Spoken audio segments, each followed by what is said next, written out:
पिछले दिनों हमने आपको एक वीडियो दिखाया था जिसमें हमने कहा था कि रोहित शर्मा जो है उनका नाम प्रपोज किया गया है राजीव गांधी खेल रत्न अवार्ड के लिए बीसीसीआई ने नॉमिनेट किया है और उनको विनेश फोगट कड़ी टक्कर दे सकती हैं। और इस वीडियो को आप लोगों ने बहुत ही स्नेह दिया, प्यार दिया, खूब इसको देखा और इस पर खूब चर्चा की, इस पर अपने कमेंट किए। लेकिन रोहित शर्मा के लिए एक और ख़राब खबर है कि खाली विनेश फोगट ही नहीं, अब उसमें दो और कड़े प्रतिद्वंदी उतर गए हैं। जी हाँ, उनकी राह जो है अब और ज़्यादा मुश्किल हो गई है राजीव गांधी खेल रत्न अवार्ड को लेकर। और ये नाम है अमित पंघाल, मुक्केबाज हैं, बॉक्सर हैं अमित पंघाल। उनका नाम अभी रिकमेंड किया गया है, नॉमिनेट किया गया है इस पुरस्कार के लिए। और साथ ही नीरज चोपड़ा जो जेवलिन थ्रो के जूनियर वर्ल्ड चैंपियन रहे हैं और उनका नाम भी प्रपोज किया गया है इस पुरस्कार के लिए। हालांकि इसके अलावा भी टेबल टेनिस खिलाड़ी मणिका बत्रा का भी नाम है और तो और इसमें रानी रामपाल जो है महिला हॉकी खिलाड़ी की, भारतीय महिला हॉकी टीम की जो कप्तान है, उनका भी नाम है। हालांकि इन सब को देखते हुए मणिका बत्रा का दावा थोड़ा उतना मजबूत नहीं है और ना ही रानी रामपाल का उतना मजबूत लगता है। लेकिन रोहित शर्मा को जो कड़ी टक्कर दे सकते हैं वो ये त्रिमूर्ति है, विनेश फोगट, नीरज चोपड़ा और अमित पंघाल। जी हाँ, मैं आपको थोड़ा सा इनके बारे में बता देता हूँ कि इनका दावा कितना और कितना मजबूत है। अगर हम बात करें एशियाई खेलों की, तो एशियाई खेलों के तीनों ही चैंपियन हैं। यानी विनेश फोगट ने भी गोल्ड मेडल जीता था 2018 के जकार्ता एशियाई खेलों में, यही उपलब्धि हासिल की अमित पंघाल ने और यही उपलब्धि हासिल की नीरज चोपड़ा ने। अगर हम कॉमनवेल्थ गेम्स देखते हैं तो वहाँ पर विनेश फोगट का भी गोल्ड है, नीरज चोपड़ा का भी गोल्ड है। लेकिन वहाँ क्योंकि बॉक्सिंग में कंपटीशन थोड़ा ज़्यादा है, वहाँ सिल्वर मेडल जीतने में कहीं कामयाब रहे थे, उससे ही संतोष करना पड़ा था अमित पंघाल को। अगर हम वर्ल्ड चैंपियनशिप की बात करते हैं तो वर्ल्ड चैंपियनशिप में अगर विनेश फोगट की बात करें तो उनको ब्राउन्ज मेडल हासिल हुआ, अमित पंघाल की बात करें तो उन्हें सिल्वर मेडल हासिल हुआ, यानी अमित पंघाल का दर्जा और ऊँचा हो जाता है। और नीरज चोपड़ा क्योंकि उनकी अभी उम्र कम है, जूनियर में उतरे हैं, सीनियर में अभी उपलब्धियां उनको हासिल करनी अभी बाकी हैं, वो वर्ल्ड जूनियर चैंपियन रहे हैं।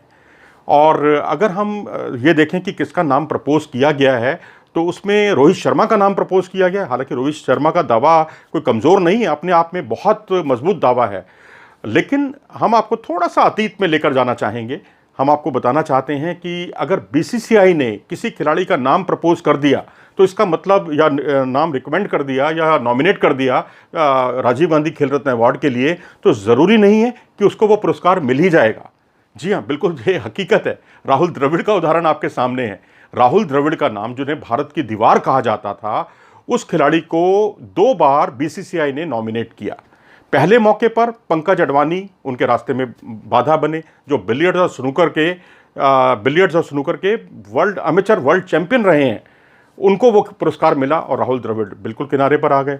दूसरा मौका आया, उनको फिर प्रपोज किया गया और इस बार विजय कुमार, जो कि 25 मीटर रैपिड फायर में जिनका लंदन ओलंपिक में सिल्वर मेडल आया था, और योगेश्वर दत्त जिनका कुश्ती में ब्राउन्ज मेडल आया था, उनको संयुक्त रूप से ये पुरस्कार से नवाजा गया राजीव गांधी खेल रत्न अवार्ड से। और राहुल द्रविड़ को ये पुरस्कार मिल ही नहीं पाया। उसके अलावा अगर हम बात करें सौरभ गांगुली की, उनका भी नाम एक बार प्रपोज किया गया था 2004 में, बीसीसीआई ने नॉमिनेट किया था। लेकिन उस वर्ष जो है डबल ट्रैप इवेंट में राज्यवर्धन सिंह राठौर ने एथेंस ओलंपिक खेलों में सिल्वर मेडल जीतकर तूफान मचा दिया था, तहलका मचा दिया था। और वो तब भी सौरभ गांगुली जो है दादा बिल्कुल साइडलाइन हो गए, उनको ये पुरस्कार नहीं मिल पाया और ये पुरस्कार मिला राज्यवर्धन सिंह राठौर को। और तो और विराट कोहली, आज के दौर के खिलाड़ी की अगर हम बात करें, जिनके नाम खूब, जिन्हें मिस्टर कंसिस्टेंट कहा जाता है, खूब उन्होंने रन बनाए हैं इंटरनेशनल क्रिकेट में, चाहे कोई भी फॉर्मेट हो, तीनों फॉर्मेट में उनका 50 से ऊपर का औसत है।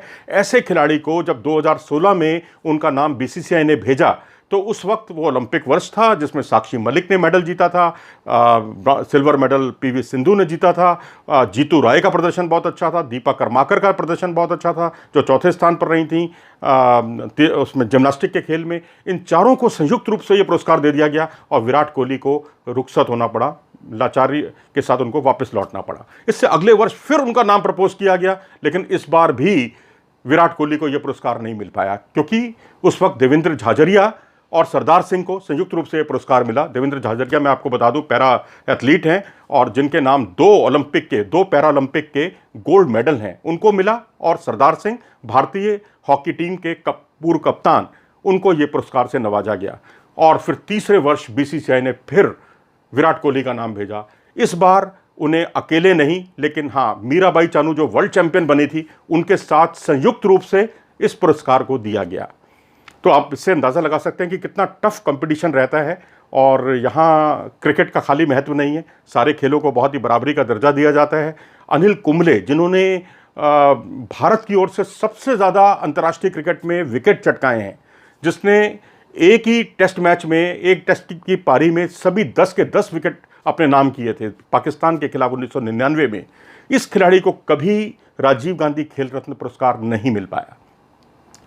अब रोहित शर्मा का दावा है, उन्होंने अपना दावा रखा है। उनका दावा अपने आप में तो बहुत मजबूत है, क्योंकि 2019 का अगर हम प्रदर्शन देखते हैं वर्ल्ड कप का, तो उन्होंने वर्ल्ड कप में सबसे ज़्यादा रन बनाए, वर्ल्ड कप में सबसे ज़्यादा सेंचुरी बनाई, जो किसी भी वर्ल्ड कप में आज तक कभी नहीं लगी, जितनी 5 सेंचुरी वो अकेले ही बना गए। इसके अलावा 4 T20 में उनकी सेंचुरी हैं, भारत का अपने आप में रिकॉर्ड है। और वनडे का रिकॉर्ड है, 3 डबल सेंचुरी उनके नाम है। लेकिन यहाँ मैं आपको स्पष्ट कर दूं कि ये जो प्रदर्शन है कुल मिलाकर, वो देखा जाता है 4 वर्षों का। अब उनकी जो 3 डबल सेंचुरियाँ लगी हैं, 3 में से 2 डबल सेंचुरियाँ उनकी इन 4 वर्षों से पहले लगी हैं। यानी उनका एक डबल सेंचुरी जो है श्रीलंका में के खिलाफ जो उन्होंने मोहाली में बनाई थी, वो कंसिडर की जाएगी। और जो उन्होंने 4 T20 क्रिकेट में जो सेंचुरियाँ बनाई हैं, उनमें से 3 सेंचुरियाँ, ये संयोग है, एक अच्छी बात है क्रिकेट प्रेमियों के लिए कि उनकी 3 सेंचुरियाँ जो हैं वो इन्हीं 4 वर्षों में लगी हैं, तो वो भी कंसिडर की जाएंगी। टेस्ट मैच में जब उनको ओपनिंग की जिम्मेदारी सौंपी गई, तो पहले ही टेस्ट में उन्होंने 2 सेंचुरियाँ बना दी, दोनों पारियों में सेंचुरी। फिर उसी सीरीज़ में दक्षिण अफ्रीका के खिलाफ उन्होंने एक डबल सेंचुरी भी बना दी। तो परफॉर्मेंस उनका बहुत कंसिस्टेंट है। 2019 का वर्ल्ड कप वो भी कंसिडर किया जाएगा।